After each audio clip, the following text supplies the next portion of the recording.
প্রিয় শিক্ষার্থী ভাই ও বন্ধুরা, আসসালামু আলাইকুম রহমতুল্লাহ। আজকে তোমাদের খুবই গুরুত্বপূর্ণ একটা টপিকস নিয়ে আলোচনা করতে যাচ্ছি। যে টপিকসটা আমার জানা মতে ছাত্রছাত্রীদের কাছে হার্ড টপিকস গুলোর মধ্যে একটি, সেটা হলো কানেক্টর। কানেক্টর এমন একটা বিষয়, যে বিষয়টা কিন্তু অনেক সহজ, কিন্তু আমরা কি করি, এগুলোর অনেকগুলো রুলস পড়ি। রুলস পড়ে এগুলো প্র্যাকটিস করতে গিয়ে রুলসের সাথে এগুলোর আমরা কোনো মিল পাই না। এই জন্য কানেক্টরটা আমাদের কাছে, সবার কাছে গিয়ে একটা কঠিন টপিকস বলে মনে হয়। তো আমি এখানে রুলস পড়ানোর চাইতে বেশি গুরুত্ব দিব হলো প্র্যাকটিস করার উপরে। প্র্যাকটিস করলে কি হবে, তুমি যখন 10টা বা 20টা স্লাইড প্র্যাকটিস করবা বা কোশ্চেন যখন প্র্যাকটিস করবা নিয়ম অনুসারে, তখন কিন্তু তোমার একটা ধারণা চলে আসবে যে অপরিচিত একটা যদি তোমার প্যাসেজও দেওয়া হয়, সেটাকে কিভাবে অ্যান্সার করতে হবে সেই বিষয়ে তোমার একটা সম্যক ধারণা আসবে।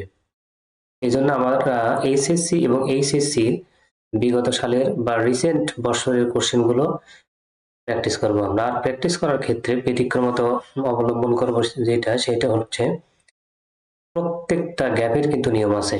কিন্তু আমরা ভুল করে করি কি, বা বিভিন্ন স্যার বা ইউটিউব চ্যানেল এগুলো করে কি, আগে অনেকগুলো নিয়ম একসাথে পড়ানোর পরে এই গ্যাপে কি হবে এটা নিয়ে আর বিস্তারিত বলে না।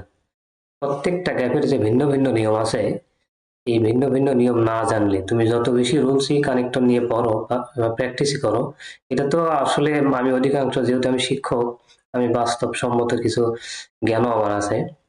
ছাত্রছাত্রীদের নিয়ে যেহেতু কাজ করি, অধিকাংশ ছাত্রছাত্রী কিন্তু এটা মুখস্থ করার চেষ্টা করে। আসলে এটা কিন্তু মুখস্থ করার কিছু না। আমাদেরকে জাস্ট বিগত সালের বোর্ড কোশ্চেন গুলোর প্রত্যেকটা গ্যাপসের নিয়ম অনুসারে পড়া লাগবে। তুমি একসাথে সবগুলো নিয়ম পড়বো না, প্রত্যেকটা গ্যাপের যে ভিন্ন ভিন্ন নিয়ম, এগুলো ভিন্ন ভিন্ন নিয়ম অনুসারে কি পড়তে হবে। আর এই টপিক্সটা আসলে কোনো কঠিন কোনো বিষয় না। আমাদের স্যারেরা বা ইউটিউব, ফেসবুক লাইভ এগুলোতে যারা ক্লাস করেন, তারা দেখি এই টপিক্সটা সবসময় এড়িয়ে চলার চেষ্টা করেন। কারণ হলো, এই টপিক্স বুঝাইতে গেলে অনেক মানে প্র্যাকটিক্যাল জ্ঞানের দরকার। এটা যারা ক্লাস করান অনেকেই কিন্তু শিক্ষক না, এই জন্য তারা এটাতে মানে ডিসকমফোর্ট ফিল করে। আমি চাচ্ছি আমার সাধ্য মতো, অন্যের বদনাম আমি না বলি, আমার সাধ্য মতো এটাকে ছাত্রছাত্রীর উপভোগ করে তুলে ধরবো। আর এক্ষেত্রে আমি যে কৌশল অবলম্বন করেছি সেটা হলো, প্রত্যেকটা টপিক্সের কেন ওখানে ওই কনজাংশন বা কানেক্টরটা বসলো, এটা আমরা ব্যাখ্যা সহ শিখবো। আর তোমরা জেনে খুশি হবে, দেখো স্লাইডের প্রত্যেকটা গ্যাপ, এই ধরো একটা স্লাইড আমি নিয়ে আসলাম, এখানে প্রথমে এ নাম্বারে বসবে হলো কি অলদো। এখন এই অলদোটা কেন বসবে, এটা কিন্তু এদের নিয়ম আছে, এখানে রুলস আছে। এখন তোমাকে প্রশ্ন করতে পারো, স্যার রুলস গুলো একটু বাংলায় দিলে ভালো হতো। মনে রাখবা, ইংরেজি ভাষা কিন্তু শিখতে হবে ইংরেজি দিয়েই। তাহলে সুবিধা হবে কি, দুইটা সুবিধা পাবে এখানে। তুমি এক, গ্রামাটিক্যাল নিয়মটাও শিখতে পারছো। দুই, তুমি এক নতুন নতুন শব্দ ভান্ডার সম্পর্কে তুমি কি জ্ঞান অর্জন করতে পারতেছো। আর আমি ইংলিশ শেখার বিষয়ে ছোটবেলা থেকেই একটা কৌশল অবলম্বন করে আসছি, সেটা হলো ইংলিশটা আসলে ইংলিশ দিয়েই শিখতে হয়। বাংলা দিয়ে যখনই তুমি এটাকে শিখতে যাবা, তখন কিন্তু ব্যাখ্যা আর মূল বইয়ের ভিতরেও কিন্তু অনেক তফাৎ আছে। আমাদের দেশে যে ব্যাখ্যামূলক যে গ্রামার গুলো আছে, ওগুলো কিন্তু আমি ওই জন্য ছোটবেলা থেকে অ্যাভয়েড করে চলি। আমি ইংরেজি গ্রামার গুলো পড়ার চেষ্টা করি, আর এই স্লাইড গুলো পড়ছি আমি। রুলস গুলো মূলত এগুলো কিন্তু সবগুলো মানে ইংলিশেই করা আছে। আর আমি তো এটা ব্যাখ্যা করেই দিব, তোমাদের ভয়ের কিছু নাই। চলো তাহলে আজকে আমরা ক্লাসটা শুরু করি, অনেক কথা বললাম। দেখো, এখানে অনেকগুলো স্লাইড তৈরি করা হয়েছে, এখানে 2-3টা ক্লাসে আমি এটা সম্পন্ন করব। এই এই বোর্ড কোশ্চেন গুলো প্র্যাকটিস করলেই তোমার কিন্তু আসলে একটা ধারণা আসবে। আর রুলস তুমি যতই পড়ো, আমি শুরুতেই বলছি, কোনো লাভ হবে না। যেমন ধরো, এখানে এইটা আসছে তোমাদের কানেক্টর চট্টগ্রাম বোর্ড 2024 আসছে, এটা কিন্তু এসএসসি তে। এইচএসসি এর কোশ্চেন আমরা প্র্যাকটিস করব। তুমি এইচএসসি পরীক্ষার্থী হও আর এইচএসসি পরীক্ষার্থী হও, কানেক্টর কিন্তু এক। বরং আর দুইটা প্র্যাকটিস করলে, যারা এসএসসি যারা পরীক্ষা দিবা 2025 সালে, এইচএসসি তে গিয়ে এটা তোমার ভিন্ন করে পড়া লাগবে না। আর যারা এইচএসসি তে আসো, তারা এই এসএসসির বিষয়টাও প্র্যাকটিস করার ফলে তুমি যে ইন্টারমিডিয়েট বা এইচএসসি তে আসো, ওইটাও তোমার কি আরো ক্লিয়ার হয়ে যাবে। আসো সবাই মিলে আমরা প্র্যাকটিস করি। আর যারা চাকরি প্রার্থী বা বিভিন্ন অ্যাডমিশনের জন্য আছেন, তারাও এখানে ক্লাসটা দেখে নিতে পারেন, আপনার উপকারে আসবে বলে আমি মনে করি। আর এগুলো কিন্তু আসলে অনেক পরিশ্রমের ফল, যা তোমাদেরকে এমনিতেই হয়তো আমি দেখাচ্ছি, কিন্তু আসলে এগুলোর জন্য অনেক আমাকে পরিশ্রম করতে হয়েছে। তোমরা পরিশ্রম করে পড়াশোনা করো, আসলে পরিশ্রম ছাড়া কোনো বিষয়ে সফলতা অর্জন করা আসলে সম্ভব না। তবে আমি একদম ব্যতিক্রম একটা বিষয়, প্রত্যেকটা গ্যাপের নিয়ম, ব্যাখ্যা এগুলো নিয়ে এসেছি। আশা করি ছাত্রছাত্রীদের উপকার হবে। ছাত্রছাত্রীদের কল্যাণই মূলত আমি শিক্ষক। আমি চেষ্টা করব তাদের সমস্যাগুলোকে সমাধান করার। অনেক কথা বললাম, প্রথম ভিডিও, এই জন্য একটু বেশি তোমাদেরকে অনুপ্রেরণা দেওয়ার জন্য কথা বললাম। মূল কথা হলো এই টপিকসটা কোনো বিষয় না, কোনো সহজ কোনো মানে কঠিন কোনো বিষয় না। তাহলে আমরা প্র্যাকটিস করি। দেখো এখানে বলা হচ্ছে morning walk is morning walk is বলা হচ্ছে যে morning walk is good habit for all classes of people. Morning walk বা সকালে হাঁটা সকল মানুষের জন্য কি উপকারী। Dash it is a simple exercise. এখানে একটা বড় উপকারের কথা বলা হচ্ছে। মর্নিং ওয়াকটাকে বলা হচ্ছে এটা একটা কি খুব ভালো একটা কি অভ্যাস। এই দেখো এখানে বলা হচ্ছে কি ভালো একটা হ্যাবিট বা অভ্যাস for all classes of people, সব ধরনের মানুষের জন্য। আবার পরেই দেখো বলা হচ্ছে, কিছুক্ষণ পরে আবার বলা হচ্ছে কি যে এইটা ইজ এ কি সিম্পল এক্সারসাইজ। এত উপকারিতা হলেও এটা কিন্তু একটা কি স্বাভাবিক একটা ব্যায়াম। এখানে আমরা ব্যবহার করছি কি অলদো এখানে অ্যান্সার আছে। তাহলে অলদো ইটস এ কি সিম্পল এক্সারসাইজ, তাহলে এখানে আমরা অলদো কেন ব্যবহার করলাম? অলদো ব্যবহার করার কারণ হলো এই যে এইটা যে দেখো এখানে ব্যাখ্যায় বলা হচ্ছে it's a simple exercise, it is good for health both physically. আচ্ছা যাই হোক, অলদো ব্যবহারের কারণটা হলো এর উপকারিতা কিন্তু অনেক বড়, কিন্তু এর শেখাটা আবার বা করাটা হলো আবার এদিকে একটা সিম্পল কি এক্সারসাইজ। কোনো বড় বিষয়টাকে খুব সহজে বা খুব আরামে যদি তুমি পাও, বা সেইটা পাওয়া যদি খুব ইজি হয়ে থাকে, তাহলে এই বড় জিনিস অথচ শেখা সহজ, তাহলে দুইটা কি হয়ে গেল? বিপরীত ধর্মী হয়ে গেল। এই বিপরীত ধর্মীটা বোঝানোর জন্য আমরা এই দুইটা বাক্যের ভিতরে কানেকশন সম্পর্ক তৈরি করার জন্য আমরা এখানে কি ব্যবহার করি? অলদো ব্যবহার করি, অলদো অথবা দো ব্যবহার করি। এটা কিন্তু ক্যাপিটাল লেটার হবে, তাছাড়া কিন্তু অ্যান্সার রাইট হবে না। আচ্ছা তাহলে দেখো এখানে নিয়মে বলা হয়েছে although is subordinating conjunction. Although একটা হলো সাবঅর্ডিনেটিং কনজাংশন। কনজাংশনের যে প্রকারগুলো আছে তোমরা একটু দেখে নেবা। টু ইন্ট্রোডিউস এ কন্ট্রাস্টিং আইডিয়া, এই লাইনটা এখানে গুরুত্বপূর্ণ। কন্ট্রাস্টিং আইডিয়া, অলদোর কাজটাই হলো বিপরীত ধর্মী দুইটা বিষয়কে কি করা? উপস্থাপন করা। যেমন এখানে দেখো অনেক একটা সব মানুষের জন্য বলো মর্নিং ওয়াক উপকারী, কিন্তু এটা আবার কি খুব সহজ একটা বিষয়, বড় একটা জিনিস শেখা সহজ। দুইটার ভিতরে কিন্তু বড় জিনিস শিখতে গেলে বড় পরিশ্রমের কথা কিন্তু শর্ত ছিল, কিন্তু এখানে কি ছোট একটা শর্ত কথা বলা হচ্ছে। তাহলে দুইটা কিন্তু বিপরীত ধর্মী কাজ। ওই জন্য আমরা কি করছি এখানে এই যে কন্ট্রাস্টিং বা বিপরীত ধর্মিতা বোঝানোর জন্য আমরা এখানে অলদো নিয়ে আসছি। দেখো এই জন্য আমরা কি নিয়ে আসলাম? এখানে অলদো নিয়ে আসলাম। ইট শোজ দ্যাট, এটা দেখায় যে ডিসপিট বিং এ সিম্পল এক্সারসাইজ, এটা একটা সিম্পল বা সাধারণ ব্যায়াম হওয়া সত্ত্বেও মর্নিং ওয়াক হ্যাজ কি সিগনিফিকেন্ট বেনিফিটস, এটা কি তাৎপর্যপূর্ণ কিছু কি গুরুত্ব রয়েছে। তাহলে এখানে ১ নম্বরে আমাদের একটা নিয়ম মনে রাখতে হবে, যে এটা হলো একটা বিষয় বা সাবজেক্ট অনেক বড়, বা একটা উপকারিতা অনেক, একটা বিষয়ের অনেক উপকারিতা আছে, কিন্তু সেটা যদি সিম্পল কোনো মাধ্যমে শেখা যায় বা বোঝা যায়, সেটাকে এই যে বৈপরীত্য আসলে বড় জিনিস ছোট বা সহজ পদ্ধতিতে শেখা, এটা বোঝানোর জন্য আমরা বৈপরীত্য বোঝানোর জন্য আমরা কি অলদো নিয়ে আসছি এখানে। তারপরে কি বলা হচ্ছে? It is good for health both physically dash mentally. মানে ২ নম্বরে আমরা কি নিয়ে আসলাম? অ্যান্ড নিয়ে আসলাম। অ্যান্ড কেন নিয়ে আসলাম? দেখো এখানে ব্যাখ্যায় বলা আছে and is a coordinating conjunction. Conjunction যে ২ প্রকার, আমরা প্রথমে যেটা শিখলাম সেটা হলো সাবঅর্ডিনেটিং কনজাংশন, আর এটা কি coordinating conjunction. Subordinate coordinate conjunction তোমরা একটু এই চ্যাপ্টারটা দেখে নেবা, তাহলে তোমাদের এটা বুঝতে আরো সুবিধা হবে। Use to connect to related ideas. Related ideas মানে সম্পর্কিত দুইটা ধারণার ভিতরে সম্পর্ক স্থাপন করা। All elements of equal importance, অথবা দুইটা বিষয় যদি একই মানে গুরুত্ব থাকে। In this case it links the benefits of physical health and mental health. তাহলে আরেকটা কথা এখানে আছে, দেখো বি নম্বরে, দেখো যে বি নম্বরে যেটা বলা হচ্ছে, বি নম্বরে এটা ফিজিক্যালি, তাই না? আছে না, তার সামনে কিন্তু আসলে বোথ। বোথের কাজ কি? বোথের কাজ হলো সেম পার্টস অফ স্পিচকে যুক্ত করা, এবং যুক্ত করার ক্ষেত্রে মাঝখানে কি নিয়ে আসা? অ্যান্ড নিয়ে আসে। কি নিয়ে আসে? and কেন নিয়ে আসে? কারণ হলো দেখো and এর সামনেও যে পার্টস অফ স্পিচ ফিজিক্যালি এলো অ্যাডভার্ব এবং মেন্টালি এটাও কি একটা অ্যাডভার্ব। তাহলে এই বোথ আর and এর গঠন হলো এরকম, both same parts of speech কে যুক্ত করে, দুইটা পার্টস অফ স্পিচ কে যুক্ত করে এবং মাঝখানে কি দিয়ে দেয়? and দিয়ে দেয়। এটা একটা নিয়ম, এটা আমাদের সহজেই মনে থাকবে। দেখো বোর্ডে কিন্তু খুব কঠিন নিয়মের কোনো কোশ্চেন হয় না, অথচ আমরা পড়ার সময় কিন্তু কঠিন কঠিন নিয়মগুলো, জটিল নিয়মগুলো পড়ি, ফলে আর কিছুই মনে থাকে না। তারপর দেখো dash morning air is fresh and free from all kinds of noise and কি পলিউশনস। আর সকালের বাতাসটা কি হয়? সতেজ হয়, বিভিন্ন ধরনের ধুলাবালি এবং শব্দ দূষণ থেকে কি মুক্ত হয়। It keeps us sound healthy, এবং আমাদেরকে এটাকে স্বাস্থ্যকর রাখে এবং সুস্থ রাখে। দেখো এই যে আমরা আলোচনা করতেছি কিন্তু মর্নিং ওয়াক নিয়ে, মর্নিং ওয়াকের কি করে আমাদেরকে? এই যে বি নম্বর ফিজিক্যালি ভালো লাগে এবং মেন্টালি ভালো লাগে, এগুলো কিন্তু উপকারিতা। তারপরেও আরো যখন উপকারিতা যখন তুমি উল্লেখ করতে যাচ্ছ, তখন আমরা এই দেখো সি নম্বর কিন্তু অ্যাস ব্যবহার করা হয়েছে। অ্যাস, ওটার আরো কি কি কারণ? অ্যাস শব্দটা হলো কারণ বা যেহেতু, এটা অর্থ কিন্তু দিয়ে থাকে। তাহলে আরো কি উপকারিতা কি তখন যখন তুমি যুক্ত করতে চাচ্ছ, তখন কিন্তু এখানে অ্যাস বিসাইডস এগুলো কিন্তু এখানে কিন্তু অ্যাসও হবে, সি নম্বরে বিসাইডস ব্যবহার করলে কিন্তু অ্যান্সার হবে।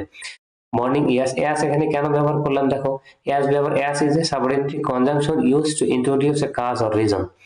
এই যে আমরা সকালের ব্যায়ামটা করব, এর কারণটা কি? এর উদ্দেশ্য, কোনো কাজ তো আমরা উদ্দেশ্য ছাড়া করি না। তো এই করার উদ্দেশ্যটা কি? এর উদ্দেশ্য আমার হচ্ছে কি, এই কারণ উদ্দেশ্য হচ্ছে সকালে আমরা কি সতেজ যে বাতাস পাই, নির্ঝট বা শব্দহীন একটা পরিবেশ পাই, এটা আমাদের কারণ। এই জন্য কারণ বোঝানোর জন্য অ্যাজ অথবা এখানে কি লেখা যাবে? সিন্স কিন্তু লেখা যাবে। কারণ বোঝানোর যতগুলো তোমার সাবঅর্ডিনেটিং কনজাংশন আছে এখানে তুমি ইউজ করতে পারবা। তাহলে এখানে এটা আমি অ্যাজ কেন ব্যবহার করলাম আবার একটু ক্লিয়ার করি। সেটা হলো এই যে মর্নিং ওয়াকটা আমরা করতেছি, এটা কেন করতেছি? এর কারণটা কি? এই কারণটা হলো কি, আমরা সকালবেলা কি ফ্রেশ বাতাস পাই, তারপরে কি পরিবেশ কি হয়? নয়েজ মুক্ত থাকে, এগুলো যে উপকারিতা পাই, এগুলো হলো কারণ। এই কারণের জন্যই কিন্তু অ্যাজ শব্দের অর্থ হলো কারণে বা যেহেতু, এই অর্থ কিন্তু দিয়ে থাকে এটা। তারপরে দেখো, তাহলে এটা আমরা বুঝলাম ইট কিপস আস, এটাও কিন্তু উপকারিতা। Morning walks cost nothing, morning ওয়াকের কিন্তু তেমন কোনো মূল্য নাই, বা আমাদের যে অনেককে অনেক টাকা খরচ করতে হচ্ছে এর জন্য বা অনেক কষ্ট করতে হচ্ছে, এটা কিন্তু তাও না। আর ড্যাশ গিভস কি মোর, কিন্তু দিচ্ছে আবার কি অনেক। তাহলে এটার দাম নাই তেমন, মানে মানে খরচ তেমন একটা নাই বললেই চলে, বা পরিশ্রম তেমন একটা নাই বললেই চলে, কিন্তু দিচ্ছে আবার কি অনেক। দুইটা কি বৈপরীত্য বোঝাচ্ছে না? এখন দুইটা যখন বৈপরীত্য বোঝাচ্ছে এবং দুইটাই যখন দেখলাম, এটাও কিন্তু একটা, এটা কিন্তু একটা প্রিন্সিপাল ক্লজ, এটাও কিন্তু একটা প্রিন্সিপাল ক্লজ। প্রিন্সিপাল ক্লজ যখন দেখবা বিপরীত বোঝাচ্ছে, তখন এই প্রিন্সিপাল ক্লজকে যুক্ত করার জন্য আমরা কোঅর্ডিনেটিং কনজাংশন এই যে বাট ব্যবহার করব। কি ব্যবহার করব? বাট। এখানে কিন্তু অন্য কোনো কিছু ব্যবহার করলে তেমন কারেক্ট হবে না। কারণ হলো, আবার আমি নিয়মটা বলে দিই, দুইটা প্রিন্সিপাল ক্লজ একটা আরেকটার বিপরীত বোঝাচ্ছে। এইরকম বৈপরীত্য বোঝানোর জন্য এই দুইটা প্রিন্সিপাল ক্লজকে যুক্ত করার জন্য শুধুমাত্র আমরা কি বাটটাকে ব্যবহার করতে পারি। আচ্ছা, এটা আমার মনে হয় তোমাদের ক্লিয়ার। তারপরে এই নম্বরে আছে we should make the habit of morning walk. এখন যে কোনো আলোচনা বা কথোপকথনের পরে আমরা কিন্তু সাম আপ করি, একটা সারমর্ম করি, যে এটা আমাদের করা উচিত, এটা আমাদের সুতরাং আমাদের এটা মনে হচ্ছে, এই জন্য আমাদের এটা করা উচিত। এখানে ওই জন্য আমরা শেষের কানেক্টরটা, যারা এসএসসি পরীক্ষার্থী আছে তাদের জন্য বলি, শেষের কানেক্টরটা দেখবা বেশিরভাগই হয়ে থাকবে তোমাদের এরপর ও অ্যাস এ রেজাল্ট, মানে ফলশ্রুতি যেগুলো প্রকাশ করে, এই ধরনের কানেক্টর গুলো ব্যবহার হয়ে থাকে। As we should make the habit of morning walk, আমাদেরকে মর্নিং ওয়াকের অভ্যাসটা করা উচিত। তাহলে এখানে যদি কেউ সো দেয় অ্যান্সার হবে। এই যে এখানে যদি কেউ সো দেয় অ্যান্সার কিন্তু হয়ে যাবে। সো তখন কেউ কমা দিতে হবে, যে দেয়ার পর দিছে, এখানে কি দিছে? দেয়ার পর। দেয়ার পর কেন দেওয়া হয়েছে? দেয়ার পর is a conjunctive adverb use to indicate a logical conclusion, মানে যুক্তিপূর্ণ একটা আলোচনা শেষ করার জন্য আমরা কি দেয়ার পর ব্যবহার করে থাকি। আমি যেটা তোমাদেরকে শুরুতেই বললাম, একটা জিনিসকে সাম আপ করার জন্য এই গুলো আমরা ব্যবহার করে থাকি। এইটা আমরা যে আরেকটা আমাদের ক্লাস বের করবো, কনজাংশনের বিভিন্ন ব্যবহার, এগুলো কানেক্টস দ্য প্রেসিডিং আইডিয়াস, মানে আগের ধারণার সাথে পরের ধারণার সারমর্ম টানার জন্য আমরা কি এটা ব্যবহার করে থাকি। আশা করি তোমাদের এই এই স্লাইডে তোমাদের আর কোনো প্রশ্ন থাকার কথা না, যেভাবে বুঝালাম। তারপরে যদি কোনো প্রশ্ন থাকে তোমরা কমেন্টে আমাকে বলবা আরো কি কি ভালোভাবে করা যায়। এখন আমরা নেক্সট স্লাইডে চলে যাচ্ছি। দেখো নেক্সট স্লাইডে এখানে এখানে কানেক্টর, এটা কি সিলেট বোর্ডের। সিলেট বোর্ড এখানে বলা হচ্ছে কি, এখানে আমরা একটু খালি নিয়ে দাঁড়াও একটু, 1 minute.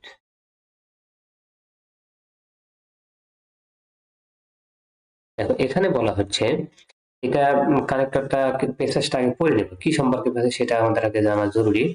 Almost all countries of the world, বিশ্বের বেশিরভাগ দেশই suffer from the curse of unemployment problem. এটা কিন্তু বেকারত্ব সমস্যা নেই প্যাসেজটা। তাহলে এই প্যাসেজটার বিষয়টা আমরা বুঝতে পারলাম। এই প্যাসেজটার বিষয় হলো unemployment problem. Dash nowhere in the world this problem is so acute as in our key country। তাহলে এখানে বলা হচ্ছে সারা বিশ্বব্যাপী কিন্তু এটা আনএমপ্লয়মেন্ট প্রবলেম একটা কিন্তু আসলে বড় সমস্যা, কিন্তু আমাদের দেশে এটা আবার কি একটা ব্যতিক্রম চিত্র। বিশ্বের কোন দেশই আমাদের মতো এত কি এই সমস্যাটা এত কি প্রকট না। এই যে বড় একটা পৃথিবীর সমস্ত দেশের থেকে আমার দেশকে আলাদা করে বোঝানো হয়েছে এবং দুইটা বাক্যের মাধ্যমে সেটা করা হয়েছে, এটা কিন্তু বৈপরীত্য বোঝাচ্ছে। বৈপরীত্য বোঝানোর জন্য আমরা ইতিপূর্বে আগের স্লাইডে বুঝেছি কোঅর্ডিনেট কনজাংশন আমরা ব্যবহার করব কি, বাট ব্যবহার করব।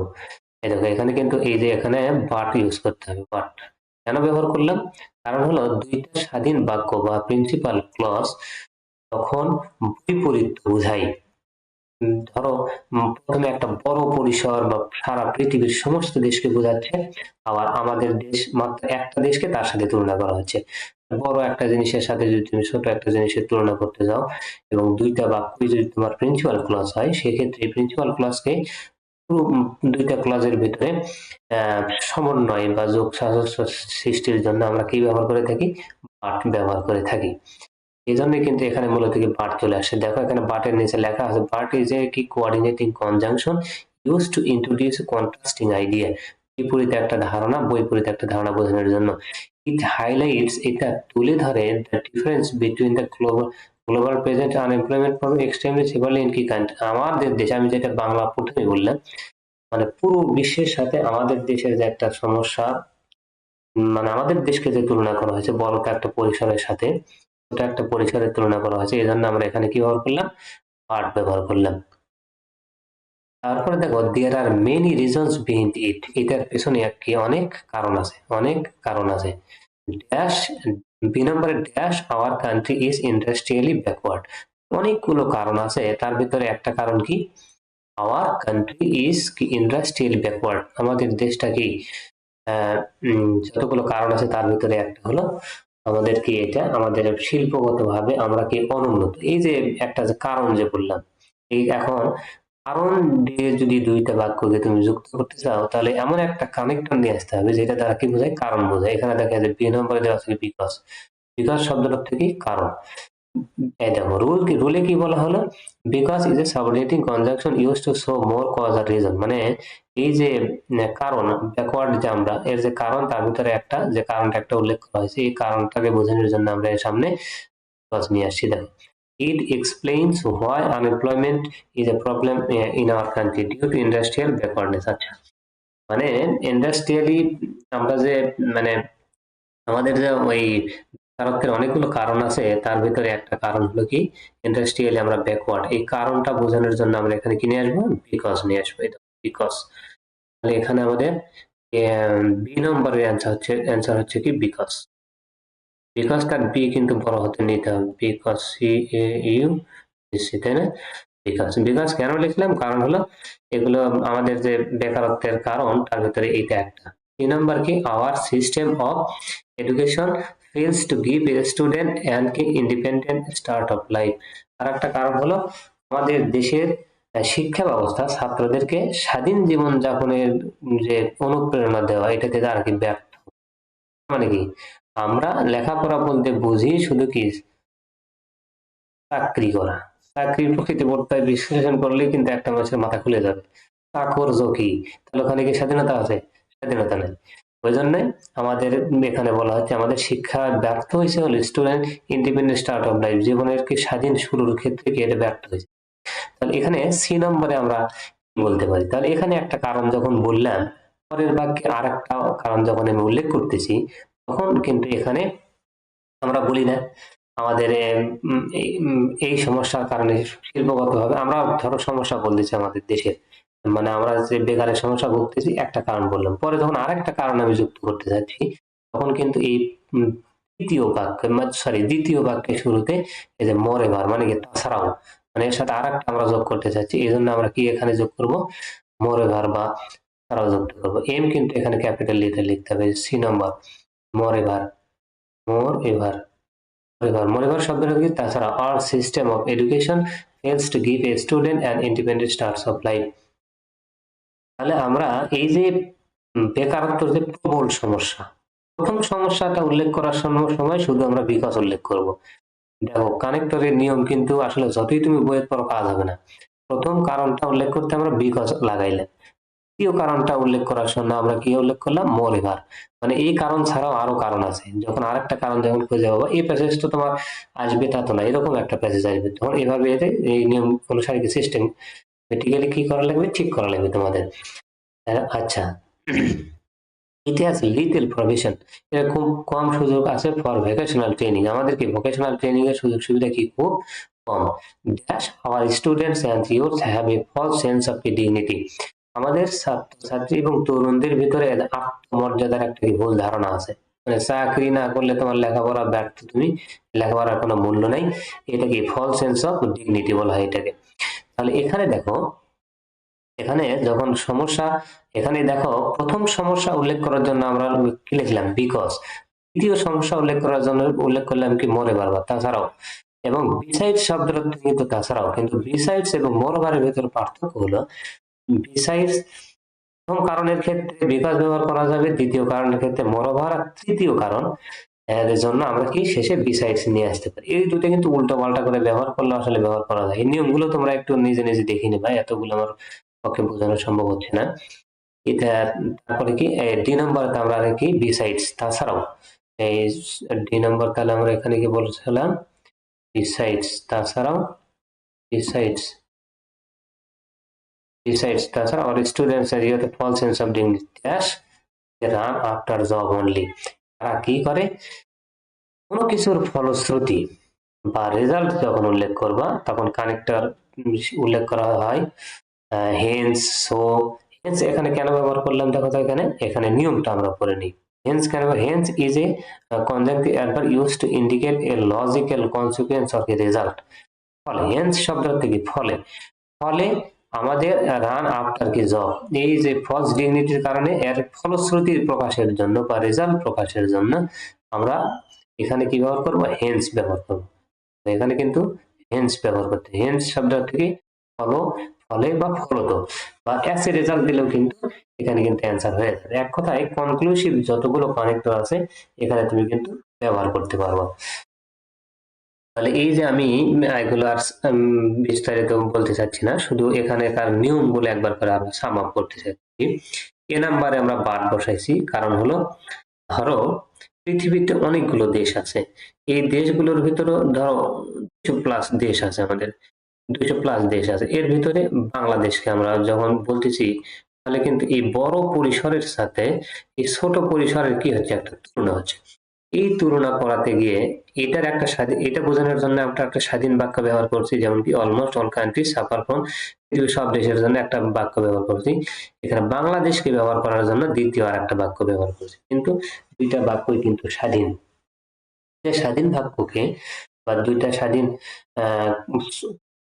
আমার এটা কি প্রিন্সিপাল ক্লাসকে যদি আমরা বৈপরীত্যিক ভাবে দেখি, এখানে কথায় থাকলো 200, কথায় থাকলো বাংলাদেশ, এই বৈপরীত্যকে প্রকাশের জন্য আমরা কি এখানে বার্ড ব্যবহার করে থাকি। আর আর এই যে এখানে আলোচনা হয়েছে মূলত কি নিয়ে, আনএমপ্লয়মেন্ট প্রবলেম, বেকারত্ব সমস্যা, বেকারত্ব সমস্যার অনেকগুলো কারণ এখানে বলা হচ্ছে। প্রথম কারণের জন্য আমরা বি নম্বরে ব্যবহার করলাম হলো বিকজ, দ্বিতীয় নম্বরে আরো কারণ ব্যবহার করার জন্য আমরা কি ব্যবহার করলাম মোর হবার, তাছাড়া তৃতীয় নাম্বার একদম শেষের দিকে যে কারণটা বুঝাইছে এটা বোঝানোর জন্য আমরা কি ব্যবহার করলাম বিসাইডস। এভাবে কিন্তু মনে রাখতে হবে, সিরিজটা তোমার মনে রাখতে হবে কার পরে কি ব্যবহার করছে। যখন দেখলে প্যাসেজটা শেষ এবং ফলশ্রুতি বোঝাচ্ছে, মানে এই যে কারণগুলো, এই কারণের ফলে কি হচ্ছে, ফলাফল যখন বোঝাবে তখন সো, অ্যাস, তারপরে হেন্স, এগুলো কিন্তু আমাদের ব্যবহার করতে হবে। আমরা আজকে আর একটা কোশ্চেন সমাধান করে আজকের ক্লাস আমরা শেষ করব। এটা মূলত আরো কয়েকটা ক্লাস আমাদের প্র্যাকটিস করতে হবে, তাছাড়া কিন্তু আসলে এটা কমপ্লিট করা, এটা বোঝা আসলে টাফ বিষয়। কারণ হলো এটা শিখতে গেলে তোমার রুলস চাইতে গুরুত্ব বেশি দিতে হবে প্র্যাকটিসে। ওই জন্য আমরা প্র্যাকটিসে বেশি গুরুত্ব দিচ্ছি। এখানে দেখো, এখানে একটা প্যাসেজ, এখানে বলা হচ্ছে কি, Facebook is a social medium. Facebook একটা কি সামাজিক মাধ্যম। ড্যাশ ইজ ভেরি পপুলার, এটা কি খুবই জনপ্রিয়। তাহলে এখানে আমি কানেক্টর কি বসাবো? দেখো, কানেক্টর যখন বসাবা তখন দেখতে হবে বাক্যের অবস্থাটা কি। দেখো, ফেসবুক কিন্তু একটা সাবজেক্ট, তাই না? ইজ কিন্তু একটা কি এখানে ভার্ব। আবার দেখো, এখানে ইজ কিন্তু আরেকটা ভার্ব। তার মানে কি, দুইটা প্রিন্সিপাল ভার্ব আছে, সাবজেক্ট হলে একটা।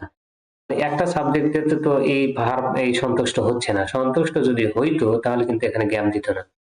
তাহলে এখানে এমন একটা কানেক্টর আমাদেরকে নিয়ে আসতে হবে, যে এই কানেক্টরটা কি হবে, এই ইজ এর কি হবে, সাবজেক্ট হিসেবে কাজ করবে, আবার দুইটা বাক্যের ভিতরে কি সংযোগ স্থাপন করতে পারবে। এই ক্ষেত্রে আমাদের মনে রাখতে হবে, এরকম পরিস্থিতির যখন সৃষ্টি হবে তখন আমাদের সাবঅর্ডিনেট কনজাংশনের হেল্প নিতে হবে। এখন সাবঅর্ডিনেট কনজাংশন অনেকগুলো, আমি এখানে কোনটা বসাবো? এক্ষেত্রে দেখবা, এই গ্যাপের সামনে বা প্রিন্সিপাল ভার্বের সামনে, এই ইজ বিশেষ করে অন্য ভার্ব থাকতে পারে, প্রিন্সিপাল ভার্বের সামনে, গ্যাপের সামনে, মানে এই বাক্যের এই যে ফেসবুক ইজ এর অবজেক্টটা কি, অবজেক্ট বা কি, সোশ্যাল মিডিয়াম। সোশ্যাল মিডিয়াম, তাই না? সোশ্যাল মিডিয়ামে কি আসলে জীবন আছে? জীবন নাই। এখন মনে রাখতে হবে, কোনো অবজেক্টকে যদি তুমি কানেক্টর হিসেবে কানেক্ট করতে চাও, তাহলে এটা যদি আর জীবন থাকে, তাহলে আমরা ব্যবহার করতে পারি হলো হু। এক কথায় ব্যক্তি বোঝাতে গেলে তখন আমরা ব্যবহার করি হলো হু, ব্যবহার করে থাকি। আর যদি যদি তুমি এখানে আর জীবন নাই, এটা কিন্তু জড়, মিডিয়াম, আর কি জীবন আছে? নাই, তখন কিন্তু আমরা ব্যবহার করতে পারি হুইজ। অবজেক্ট হলে এখানে আমরা কি ব্যবহার করতে পারি?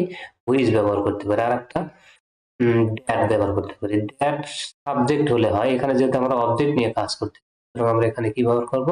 হুইজ ব্যবহার করব। এখন আবার প্রশ্ন করতে পারো, স্যার এটা কেন ব্যবহার করলেন? কেন ব্যবহার করলাম? এর কারণ হলো, আমাকে দুইটা বাক্যকেও কানেক্ট করতে হবে, আবার এই ইজের একটা সাবজেক্টও দরকার হবে। এরকম পরিস্থিতিতে দেখতে হবে প্রথম বাক্যের অবজেক্টটা কি, তার জীবন আছে কিনা। যদি ব্যক্তি হয় তাহলে হু বসাবো, আর ব্যক্তি না হলে আমরা কি বসাবো? হুইজ বসাবো। দেখো, এখানে কিন্তু হুইজ বসানো। দেখো, এখানে which is a relative pronoun use to, এখানে কি বলা হচ্ছে, which is a relative pronoun use to introduce relative clause providing additional information about social medium here. আচ্ছা, এটা বিস্তারিত ব্যাখ্যা তোমরা ক্লাস স্লো করে এই ব্যাখ্যাগুলো তোমরা নিজে নিজে, আমার বাংলা বুঝতে সমস্যা হলে তোমরা এখানে দেখে নিবা। দেখো, এখন এখানে হুইচ যখনই আমরা দিলাম, তখন এখানে হুইচ যখন এখানে বসালাম, তখন কিন্তু দেখো ইজ এর এখন সাবজেক্ট এসে গেল, ইজ এর সাবজেক্ট কিন্তু এখন হুইচ। তারপরে এই আবার দুইটা বাক্য কিন্তু কানেক্ট হয়ে গেল। তারপরে দেখো, dash is provides the users with various informations. মানে এই যে সোশ্যাল মিডিয়ামের উপকারিতা কি, তার একটা উপকারিতা এখানে কি দেওয়া আছে। দেখো, ইট provides the users with various information, একটা সুবিধা এখানে দেওয়া আছে। এখানে আমাদেরকে ফেসবুক বা সামাজিক যোগাযোগ মাধ্যম বিভিন্ন ধরনের কি তথ্য দিয়ে থাকে। All don't use it for কি পজিটিভ পারপাস। কিন্তু দেখো, এই বাক্যে আবার বলা হচ্ছে কমা দিয়ে, সবাই এটা কি ভালোভাবে, ভালো উদ্দেশ্যে বা ভালো উদ্দেশ্যে এটা কি ব্যবহার করে না।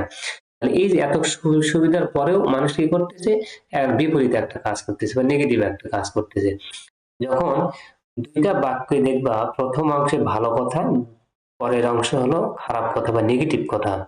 এক কথায় প্রথম বাক্যে পজিটিভ, দ্বিতীয় বাক্যে নেগেটিভ কথা বলা হচ্ছে।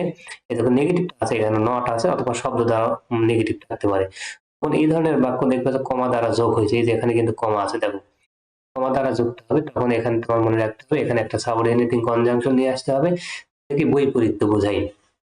এখন বৈপরীত্য বোঝানোর সাবঅর্ডিনেটিং কনজাংশন বহুল প্রচলিত দুইটা, সেটা হলো দো আর অল দো। এখানে কিন্তু দো দেওয়া আছে। এখানে দো আর অল দো আমি কখন ব্যবহার করব? কারণ এই প্যাসেজটা আসবে না, কিন্তু নিয়মটা আমার মনে রাখতে হবে। দো আর অল দো ব্যবহার করব তখন দেখবো দুইটা বাক্য একটা নেগেটিভ অর্থ দিচ্ছে আর একটা পজিটিভ অর্থ দিচ্ছে। এই নেগেটিভ কিন্তু নট দ্বারাও থাকতে পারে, নট সারা শব্দ দ্বারাও থাকতে পারে। তখন দেখবে একটা পজিটিভ আর একটা নেগেটিভ এই ধরনের বাক্য আছে, সেই বাক্য কিন্তু এই যে কমা দ্বারা যুক্ত করা থাকবে, কমা কমা থাকবে কিন্তু এখানে। তখন আমরা প্রথমে কি নিয়ে আসবো, দো অথবা অল দো নিয়ে আসবো।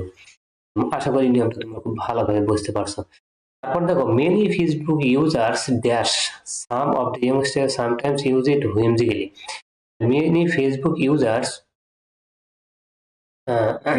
সি নাম্বারে আমরা ব্যবহার করছি কি, মেনি ফেসবুক ইউজার্স, অনেক ফেসবুক ব্যবহারকারী। এটা কিন্তু কিছুক্ষণ আগে যে একটা প্যাসেজ ব্যবহার করছি, ধরো মেনি ফেসবুক ইউজার বলতে পৃথিবীর যত ফেসবুক ইউজার সবগুলোকে বড় একটা পরিসরকে বোঝাচ্ছে।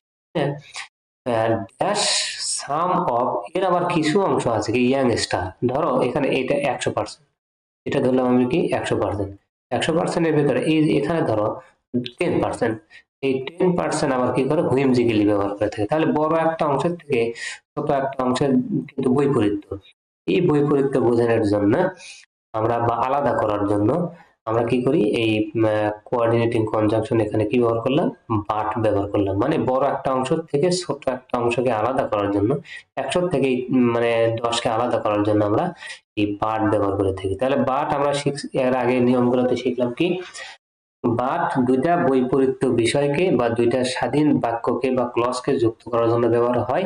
এমনিভাবে বড় একটা অংশ থেকে ছোট একটা অংশের বৈপরীত্য বা আলাদা প্রকাশ করার জন্য আমরা কি ব্যবহার করি, বাট ব্যবহার করে থাকি। Use it whimsically, which creates, যা সৃষ্টি করে, এবং এখন আমরা ডি নাম্বারে বসাবো, creates and miss understanding. Creates এখানে ডি নাম্বারে বলা হচ্ছে অ্যান্ড, এখানে অ্যান্ড আমি কি ক্রিয়েটস মিস আন্ডারস্ট্যান্ডিং। দেখো এখানে Facebook users but some of the youngsters use it whimsically, which creates, এখানে নট অনলি বাট অলসো দিয়ে অ্যান্সার করলে কিন্তু সবচাইতে ভালো হয়। এখানে দুইটা যে অ্যান্ড ব্যবহার করা হয়েছে, এখানে বোথ দিয়েও অ্যান্সার করা যায়, creates both miss understanding and. এখানে একটু আমার স্লাইডে মনে হয় সাজাইতে একটু ভুল হয়ে গেছে। তাহলে দুইটা সেম জিনিসকে যখন তুমি যুক্ত করতে যাবা, তখন প্রথমটার সামনে নিয়ে আসবা হলো বোথ, কি নিয়ে আসবা, এই যে বোথ, পরেরটা নিয়ে আসবা হলো অ্যান্ড। এখানে দুইটা সেম জিনিস কিভাবে আমি একটু, উইচ ক্রিয়েটস, যা সৃষ্টি করে মিস আন্ডারস্ট্যান্ডিং, ভুল বোঝাবুঝির সৃষ্টি করতে, এটা একটা নেগেটিভ জিনিস, এটাই সোশিয়াল সামাজিক শান্তি মানে নষ্ট করে, এটাও কিন্তু একটা একই ধরনের নেগেটিভ জিনিস। তাহলে দুইটা সেম জিনিস বা সেম ধরনের জিনিস, এখানে নেগেটিভ দুইটাই, এই ধরনের জিনিসকে যুক্ত করার জন্য আমরা কি ব্যবহার করি, বোথ এবং অ্যান্ড ব্যবহার করে থাকি। আশা করি তোমাদের ক্লাসটা ভালো লাগছে। প্রথম ক্লাস, আমরা ক্লাসকে আরো উন্নত করব, এভাবে ব্যাখ্যা করে করে প্রত্যেকটা ইয়ে করব। কঠিন আসলে এই বিষয়টা না, সবাই সাথে থাকো এবং এই নিয়ম অনুসারে আমরা একের পর এক পরীক্ষার আগ পর্যন্ত এখানে ভিডিও করতে থাকবো এবং সেগুলিকে আপলোড করতে থাকবো। তোমরা আমার সাথে থাকো এবং আমি যে পরিশ্রম করতেছি তোমাদের যেন কাজে লাগে, এই ধরনের করে তোমরা একটু বাসায় ভালোভাবে পড়াশোনা করো। আশা করি তোমাদের এই বিষয়টা খুব সহজেই তোমরা বুঝতে পারবে, আরো কিছু কয়েকটা বোর্ড কোশ্চেন প্র্যাকটিস করলে। আর যে নিয়মগুলো পড়তেছি তোমরা পড়ার সময় অবশ্যই খাতা কলম নিয়ে বসবে আমার ভিডিওগুলো দেখার সময়। দেখো এটা কিন্তু ভিউ বাড়ানো কিংবা ইউটিউব থেকে ইনকাম, এগুলো কিন্তু আমার মূল উদ্দেশ্য না। আমার মূল উদ্দেশ্য হলো আমি শিক্ষক ছাত্রছাত্রীর জন্য উপকারে আসতে পারি, এটা আমার কিন্তু মূল উদ্দেশ্য। তোমাদের যেন এটা কাজে লাগে, তোমরা সেভাবে একটু বই খাতা কলম নিয়ে বসবা পড়তে, যেগুলো নোট বলি মনে পরবর্তীতে মনে থাকবে না, এগুলো একটু নোট করে রাখবা।